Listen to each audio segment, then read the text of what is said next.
Hello, this is Pamela Bird, your boundaries coach, and let's talk boundaries, shall we? In this episode, I sit with Antionette Dixon, founder of Luv-Esteem, to name a quiet truth that sometimes the boundaries we set to protect our young people actually wound them. Antionette and I talk faith-rooted wisdom, real-world examples, and simple, loving language parents and caregivers can use to invite youth into their own voice. If you want practical signs a boundary is doing harm and compassionate steps to replace it with limits that empower, then this conversation is for you. I have an amazing guest for you today. I have Miss Antionette Dixon.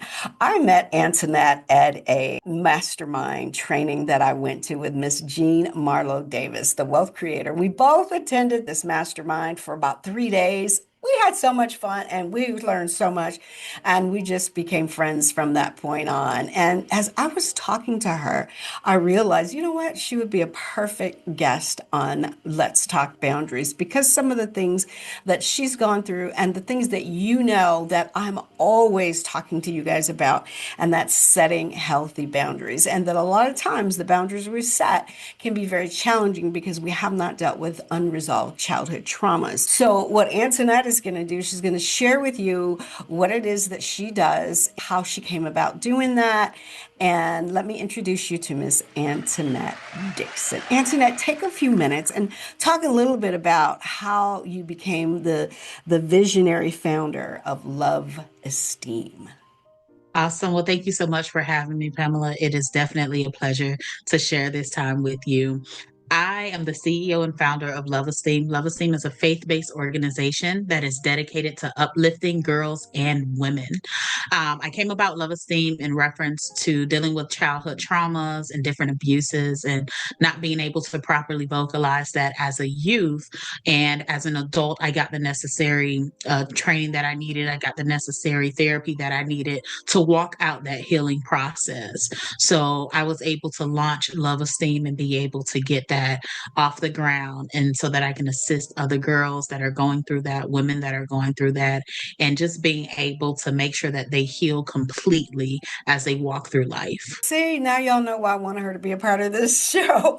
As we were talking, as I was listening to her and we were sharing stories, some of them were pretty identical. I thought, you know what is it that we want to help people to understand? So we have named the title of this episode, Boundaries That Hurt, recognizing the boundaries that wound. If you're listening and you have experienced childhood traumas, if you've healed from those traumas, then we just want to say thank you, Lord, for that, because both Antionette and I have gone through that. We've done the work. And so we understand that. But we also understand there's some people who are walking around with unresolved childhood traumas. And with that in mind, we want to think about the origin of this, and that is what happens in our homes growing up. You and I, Antionette, from two different generations, but the message was still clear handed down. And that Mhm. is, what happens in the home stays in the home.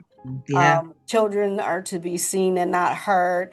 What we want to talk about is, how do we know what's going on in our homes? What Mm. if what's happening in your home is hurting? What if the boundaries that we set as an adult or our adult parents set for us that were harmful to us? Talk a little bit about that.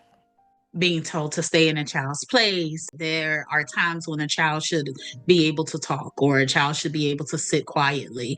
But when you get to a place where those things are hurting you and there's no outlet at home, then that's the challenge of, well, what do we do? As a child, my go-to was journaling. That was the only thing that I could able to do. Let me write it down. Let me go ahead and put it in a book. Let me just get it out. And then growing up in church, one of the things was praying. And I'm like, okay, well, let me pray. Maybe God will hear me. Maybe he'll snatch me up out of this situation. Maybe the cycles will change. Maybe things will just change. But I think a lot of times when we tell our children to stay in a child's place, and when we tell our children to be quiet and you're to be seen and not heard, they take that for everything that they're dealing with, and not understanding that, hey, if it hurts, tell. If it bothers you, tell. Your voice still matters because you're still human. So I think that's one of the biggest things when we go into how to deal with not being able to communicate as a youth, right? Just being able to know that we can express ourselves to our parents. And of course, we don't have to do it in a rude way. I think that's a lot of things with the generation that you grew up in. My generation was when you open your mouth and talk back, that is disobedient. Like Right. you do not do that. It's yes, ma'am, no, ma'am, yes, sir, no, sir. And not to say that it was militant, but there were manners in place. And some of those mannerisms kind of affected us when it came to things that were hurting us. Mm-hmm. So I think it's just really unlearning that as a parent that, okay, well, if I tell you to wash the dishes and you tell me it hurts you, that's fine. You're still going to wash the dishes. But if you're telling me that something is happening to your personal space in your area and things of that nature, then I need to listen as your parent because my job is to protect you. My job is to nurture you. My job is to make sure everything is okay with you. Mm-hmm. And you're not being defiant, you're just letting me know that, hey, this happened and it hurts. Mm-hmm. So let's talk about some of the boundaries that parents may set that could probably be evaluated to make sure that they are leaving the lines of communication open for their children. Hmm. I think a lot of times parents get the thing mixed up as, well, I'm not one of your little friends. That was one of the things that I heard growing up. Like, no, I'm not asking you to be my friend and we sit down together all the time and play the game. But there is a relationship that I would like to have to be able to openly communicate about what's going on and what's hurting me. Mm-hmm. Right. I don't want it to be where I'm always in my room, you're always in your room, and we're separate. At some point, as a parent, you need to come together with your children. Mm-hmm. I know that having multiple children, it may be difficult for you to get that child, but I believe that as a parent, you need to learn each of your children collectively and And individually. individually. Why? Because that's going to build that relationship for them to come up and say, hey, mom, this is what's happening at school. This is what's happening. And then your reaction to it is the biggest thing. When Mm. they tell you, hey, this is going on, you have to keep a level head. I know that it will be difficult as a parent for your child to say, hey, somebody kissed me or somebody touched me or somebody, but you have to keep a level head because once you lose your cool, they're going to think that it's their fault and they shouldn't have Mm. never opened their mouths. That's good. And that's with small things as, yeah, I did skip school today, or yeah, I had a little bit of candy, whatever that age range is, just say, you know what, we're not going to do that next time. This is how we're going to do that. Mm-hmm. Right. Mm-hmm. And then when you shut the door, you go, ah, Exactly. you get it out of you. But in front of your children, the biggest advice that I can give parents when it comes to that is keeping a level head and keeping the lines of communication open. You just brought to mind a movie I just rewatched, and it was called Bringing Down the House with Queen Latifah. And the daughter of the father called the Queen Latifah to say she would need her to pick her up because these Mhm. boys were trying to molest her and things like that. Yeah, So yeah, Queen Latifah came back and told the father and said, just be gentle with her. Don't blow up. And that's what fathers can do and mothers too. yeah, You got to be there. You got to be that sounding board.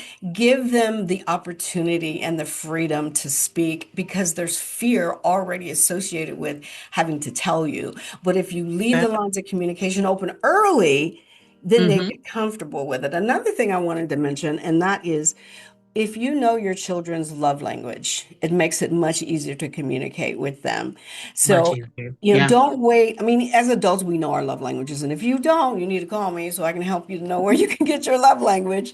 But it's what Gary Chapman wrote a book called Five Love Languages. Oh my Yes. gosh. And he's got a series of books underneath as it relates to five love languages. And there's five love languages of your children.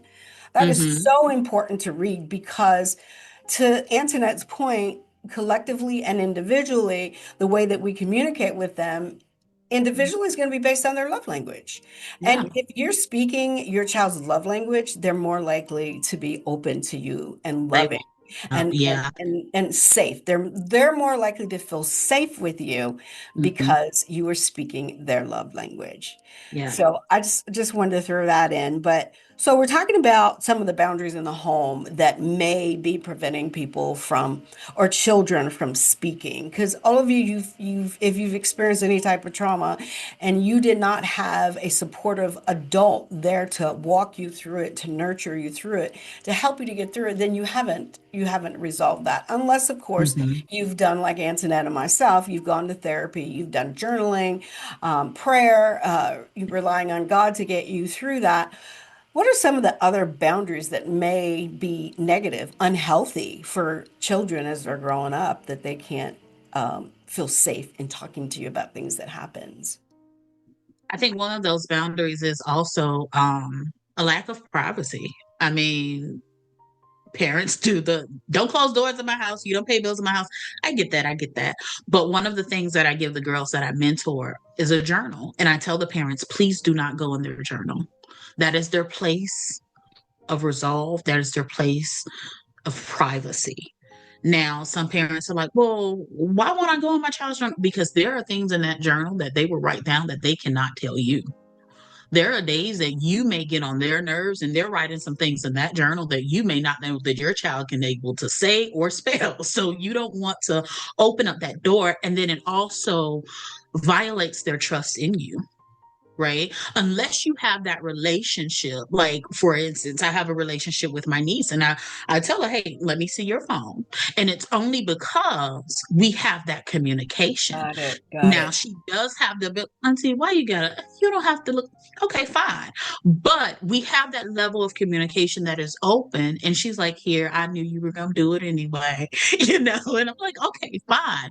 But make sure that you keep those lines. Again, communication is the biggest thing that I can stress. If you're not communicating with your children, if it's say as I do as I say and not as I do, that's one of the biggest pain points, right? Because you're your child's first teacher. So if you're not effectively communicating what it is that you are doing or what it is that's happening with you, then they're not going to be able to effectively communicate that this is hurting them.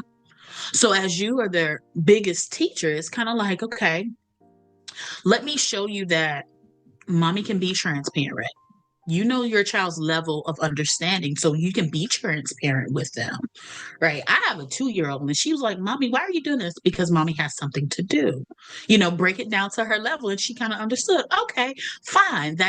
All right, bye. Like we talk about body parts, even at 2. So it's the level of Hmm. communication, right? Like she would tell mommy this hurts, and she would tell me proper names of her body parts. And I Wow. would go, okay, well, does it hurt when I do this? I never say, did anyone touch you?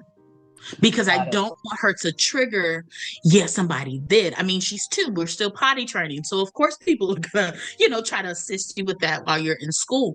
But I don't want to bleed on her. So the best thing that I can do is make sure that I'm totally healed from my trauma, Mm. have the level of communication open. So that way, if anything does happen, I can tell, okay, wait a minute, she's reserved. So it's not just mommy, this hurts, it's mommy, this hurts, and she's moving and she's reserved. So now I know what to look out for. So I think the biggest thing is just that communication piece. Well, based on what you just said, Antoinette, I think the biggest thing that you said was that you have to heal first. Hmm. Yeah, that is Because true. I mean, just based on what you just said, there's something that you say when you haven't fully healed, and there's something that you said when you have fully healed. The Hmm. fact that you said you don't want to bleed on her by making a statement that would make her fearful, and that is, did somebody touch you? Hmm. Versus the other thing that you said was like, oh my God, talk about that child feeling safe with you Hmm. because you Yeah. didn't say that. I know, and in my past, just to give you an example, my uncle was trying to molest me by wrestling with me, and he also had a two-way mirror in his bathroom. Every Hmm. time me and the girls would go into the bathroom, his other nieces, we'd go in the bathroom, we'd notice that anytime one of us would go in the bathroom, we noticed that he'd go in his room and he'd lock the door. And we knew there was a mirror. At first, there was a hole, and then there was a mirror, and it Mhm. was right in front of the toilet. And so I think I was the oldest, and I was like, okay, that's weird that he did that. So one day he went downstairs to the car, and I went into his room and I went into his closet and I saw it was a two-way mirror. So I Mhm. told my mother because that we were wrestling that day. This grown man was wrestling with me. I was 10 years old, and I had one of those little peasant dresses, cute little long maxi peasant dresses, and it ripped. And my mother asked me how it ripped, and I said I was wrestling with, and she said she lost it. She the next day I was supposed to go with him. She said, "You go with him, but do not go in his apartment." So, because Mhm. we were like, oh, I want to go. 10 years old, we didn't know. And she didn't say anything, but she was really upset. When he brought us home, because I wouldn't go in his apartment, he brought us home. She told me to go in the house and she went ballistic on him, totally ballistic. But Mhm. that's because she had not healed. Mhm. So she Mhm. didn't know how to handle it. Mhm. Not only did Mhm. she get mad at me, derogatory at me, but she got derogatory towards him. But it made me feel like it was my fault. It's interesting because I have the opposite. It was my cousin, and it wasn't wrestling, but it was more so of teaching me certain things as far as, we're going to play house and you had homework over the semester. Let's see if you remember these things. So just different things like that. And I didn't tell my mom until I was 18. And when I told my mom, level headed, and she called him. And when she called him, he actually said yes and he apologized. And to me, that was the biggest thing because my mom didn't say, well, why did you wait so late to tell me? Why didn't you do anything? She actually stood up for me even at 18 years old. Hmm. What the world will say, oh, you're an adult now. And this happened from the time I was about 5 or 6 until I was about 16. And then I got the courage to say, no, we're not doing this. And if you touch me, then I'm going to, take matters into my own hands. Hmm. But my mom didn't experience any childhood trauma of that nature. So the opportunity for her to bleed on me or go ballistic or lose her mind, it just wasn't there. And I remember this very vividly because she was driving when I told her. And I had just come from a church service and we were talking about this. And I didn't know that she heard me giving my testimony. Mm. So level headed, she asked me, she said, so how did you know so much about that? And I remember telling her, and she said, okay. And we got home. She called him. They had a long conversation. He cried. She cried. I cried. He apologized and said that if he could take it back, he definitely would. But of course, at that point, that time is gone. It's That done. that's lost. But what I found is that when you completely heal, there's no fear for your children. Oh, that's good. For me, I know my daughter won't spend the night at anybody's house and or she won't be out of my she will know the signs of what to look for, not because I'm trying to protect her and coddle her from the world, but I'm being realistic in my healing. Like, I know I've healed from this, but I'm also wise because I've healed from it. Mm. Let's talk about that healing because, as I indicated, you and I have done the work. We've Hmm. done the work of healing. That does not mean that we don't experience triggers that take us Absolutely. back, but the way that we view them is totally different. Just like what you said about the words that you use are different, and you know it based on healing. What's part of the work, some of the work that you've done that you know has been so helpful for you? The work that I've done definitely at a young age because I didn't have a therapist. I didn't have anyone to confide in, whether it was at school or at church or anything like that. It was journaling and prayer. And as I got older, I'm like, okay, I need to get help with this because now I am a full adult and I'm married. And there are things that trigger me that I know for a fact my husband doesn't want to hurt me. Right. So there are just certain touches that I need to be Mm. free from this. And the best way for me to get free from this, yes, God gives us all wisdom. He's there when we pray, He hears us, but He's also positioned people in places to assist us here on earth. So I got a Absolutely. counselor. I got a therapist. And I wore her out. I cried. But one of the biggest things too is I got a forgiveness journal. Mm-hmm. And that journal has specific prayers for the people that have hurt me, from my cousin to boyfriends in my past, my exes, to different friendships. In that journal, I made it my business, and God had given me that tool to pray for these people. Mm. Oh, yeah. Because what I found out is that somebody did something to them to cause them to do what they did to you. But somebody has to break the cycle. I couldn't keep the cycle going. Like Amen. I can't keep that cycle going. So Amen. get the help that you need. Seek the help that you need. I mean, some churches have counseling said, hey, talk to your church. If they don't have it there, if you have insurance, get the help that you need. I was on government assistance as far as insurance, getting the help that I need. So the resources are out there. We just can't have that stigma of, well, I don't want to talk to anybody and I don't want everybody in my business. And no, get free. It's hurting. It's And just, hurting more than yeah, you. More it's than hurting you. you. You're Yeah. bleeding on your children. You're bleeding on Yeah. your house. I So have to get healed from it. Yeah, I didn't have that same support that you had with your mom. So I didn't Mhm. have that nurturing adult to help me. And I bled. I bled on my children. I can honestly say that. And I'm still paying the price for that. But that's why I'm so adamant about helping people, especially people with young children like yours, or even, tweens, teens. Mhm. If you can help them when they may be experiencing something, then you definitely want to do that. Couple Yeah. points I wanted to make. Couple points. You talked about how journaling was your safe space and it helped you. And then you went, when you got older, you did go to counseling, you went to therapy.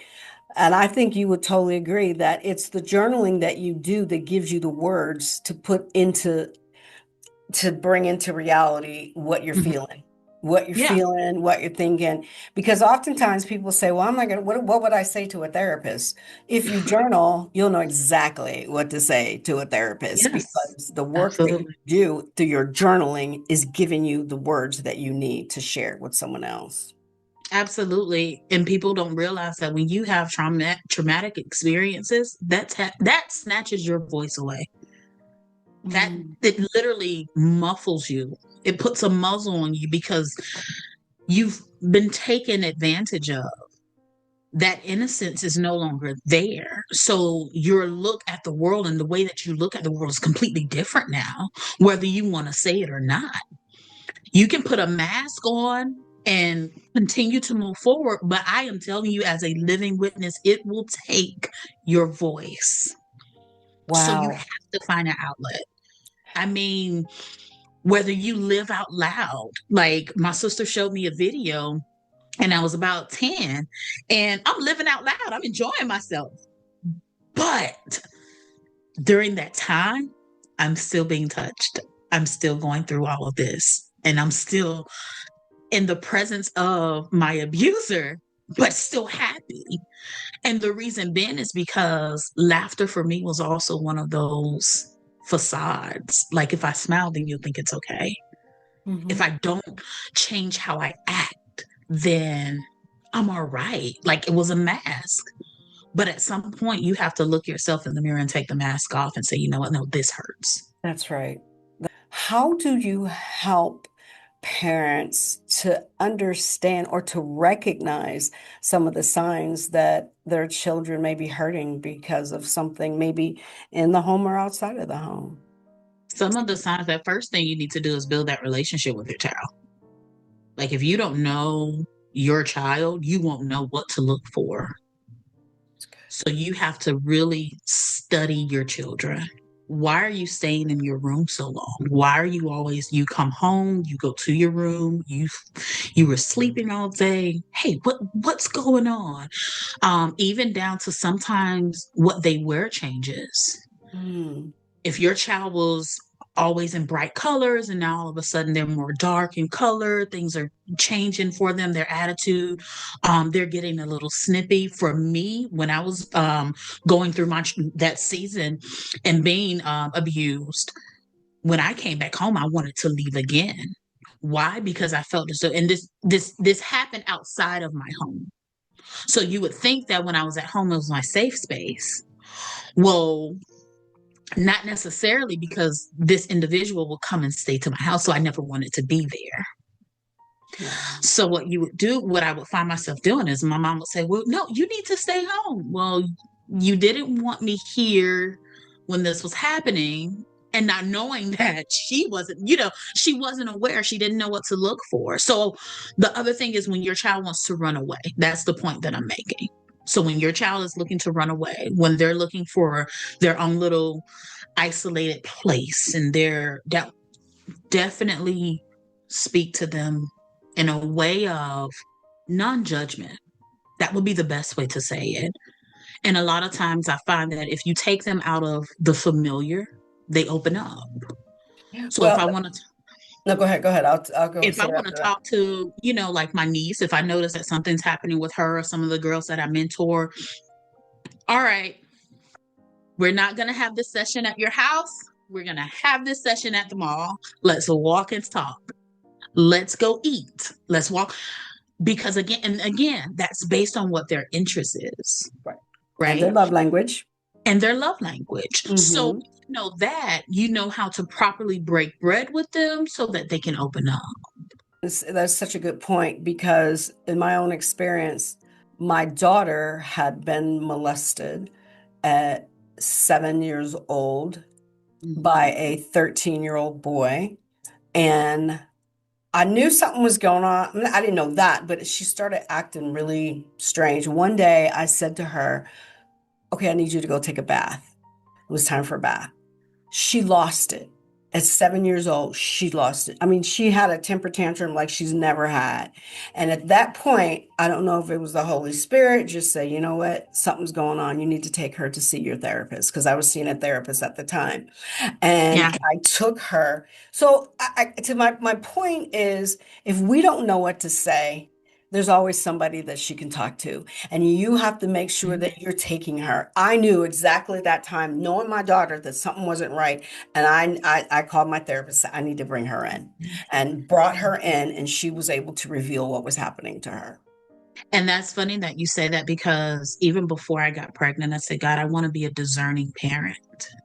Not just you walk in the house, hey, how was your day? No, no, no, no, no, no. Oh, it was good. No, no, no. I want to be a discerning parent. Wait a minute, your spirit's off. What's happening? Hmm. Hmm. And a lot of times you have to be patient with your children, because, again, that goes back to if they don't know what to say, it's going to take them a minute to open up. Yep. So if I'm sitting with the mentee and I'm like, hey, what's going on? Nothing, Miss Antoinette. Okay, I'm here if you need me. You have my number. Call me. And I leave it at that. Don't push. Don't pressure. Yeah. Yeah. Especially when they're taking, no, I don't want to talk to you.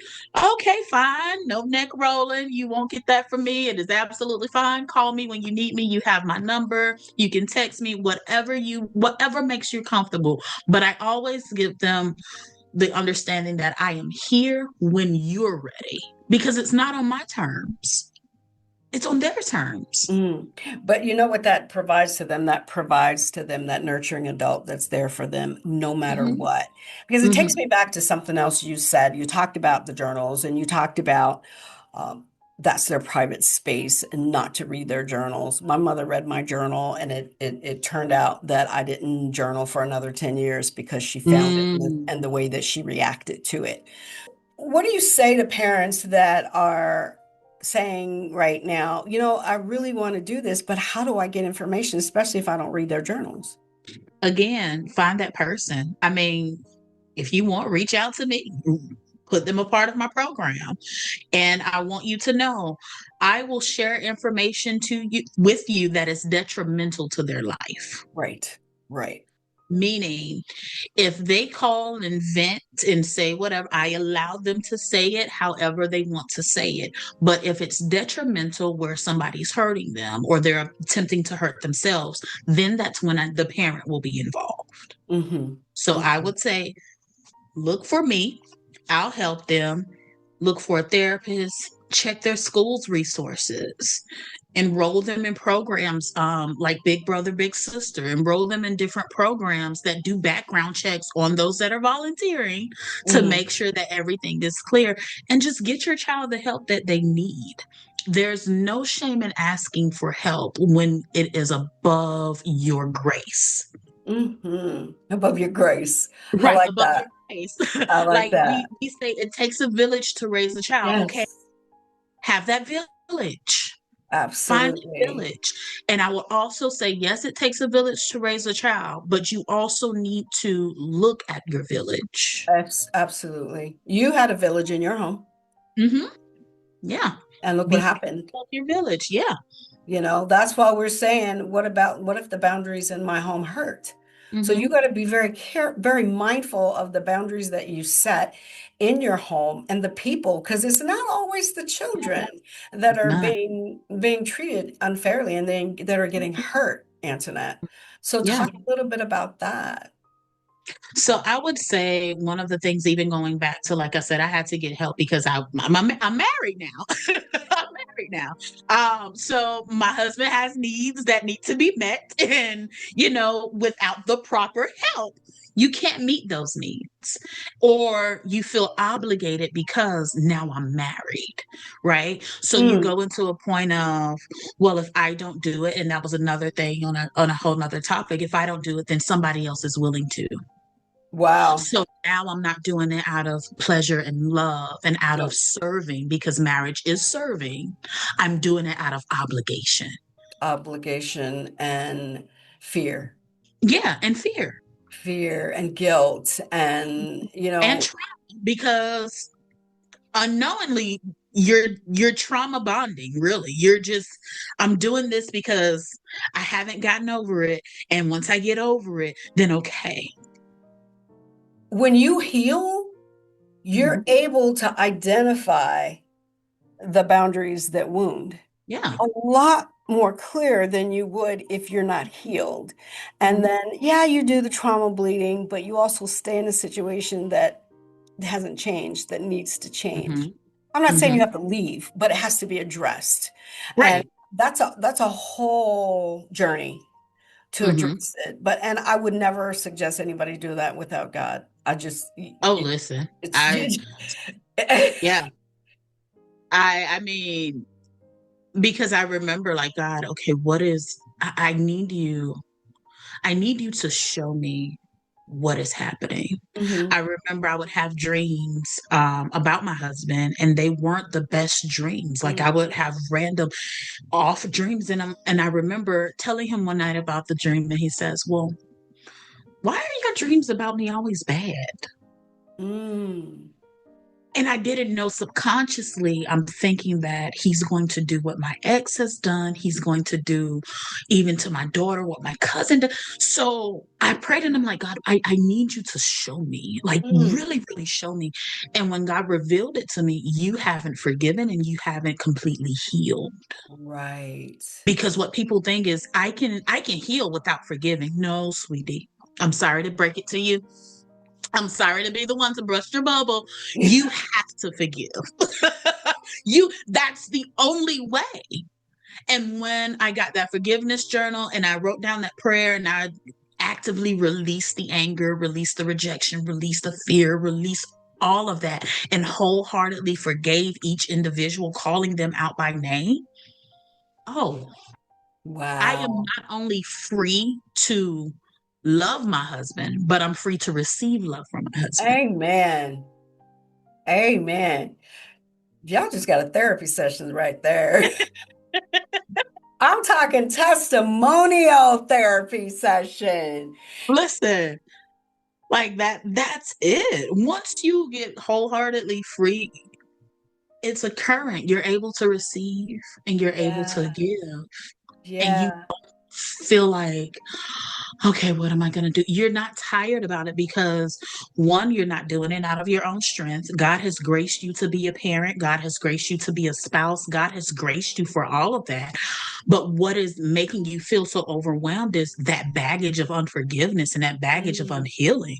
Once you let wow. that go, it's like, okay, God, who? Oh, wait a minute. I can float now. I can coast. We can. Okay, this is love. Wow. And you don't have any idea what that is until you forgive. Mhm. You don't.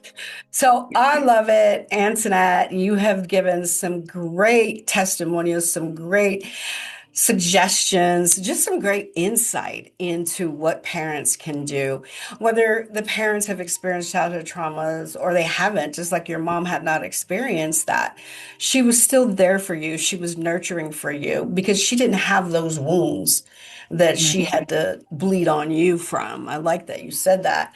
And so if you are listening, you've experienced childhood traumas and you say, I'm good, I'm good. Well, let's see the way that you're responding to your children or nieces, anybody, any Mhm. children in your life, and how you're nurturing that person. Can you be that nurturing person for them if they're Mhm. outside of your home to help them? And how do you know whether they're going through something or not? You can be that nurturing person. Let me tell you something. Every child that's experienced childhood traumas, if they haven't had a nurturing adult with them by their side as they go through it, they're still hurting. They've got open wounds, and you may have open wounds listening to me right now. And if you have, then let's talk because I can definitely help you to know what direction to go in. And if you've got children that you're saying, I don't know if I may have missed the mark, you've never missed the mark. There's always time to go back. But if you say, you know what, based on my schedule, if I could have Antoinette mentor my daughter, I would definitely love that. So tell them, Antoinette, a little bit about what you do, how you do it, and how they can get in touch with you. Okay, so what I would typically do is an interview session. So we will do a 30-minute session just to know what it is that you are seeking so that there are no false expectations about the services that I can provide. Once we go from there, depending on the scheduling, I will meet with your child throughout the month on a weekend because during the week we know they have school and activities and everything else. So on the weekends is when it will be best for us to meet with them. And we do progress reports. We do a 4-week progress report, an 8-week progress report, just so that you'll know, just depending on the length of time that you'll be mentored by me. You can find me on all social media platforms at Luv-Esteem. And I also have my website as well, which is Luv-Esteem.org, where you can log in and sign up for our memberships. And I'm going to be putting all that information here so they can get it and also in the description. Awesome. Wow. Wow. This has been so amazing and enlightening. And I just want to share one thing with you. I know that one of the things you said to me before was you prayed to God and said, "Why, God? Why am I going through this?" And I just want you to understand, and anyone that's listening, is Yeah. that everything you've gone through has been your platform. It is Mhm. your launching space for doing what God needs you to do. It's part of your Yeah. purpose. And so let's not question God. I know it's natural, but when you question Him, allow the Holy Spirit to tell you, I Mhm. got you. I've Oh got yeah, you. he gave me another one too, and he said, "What you're going through is not for you." That's right. So when he That's said that, I right. said, "Okay, I'll It's take for someone else. it." Because when we look at the testimony of Jesus Christ, he didn't go through it for himself; he went through it for us. Yes, you So did. when he said that, I just picked up my cross and kept on trucking. Keep on going. Pick up that cross, keep on going, but Yes, pay ma'am. attention. Pay attention to Yeah, the boundaries in your home. Are you rigid?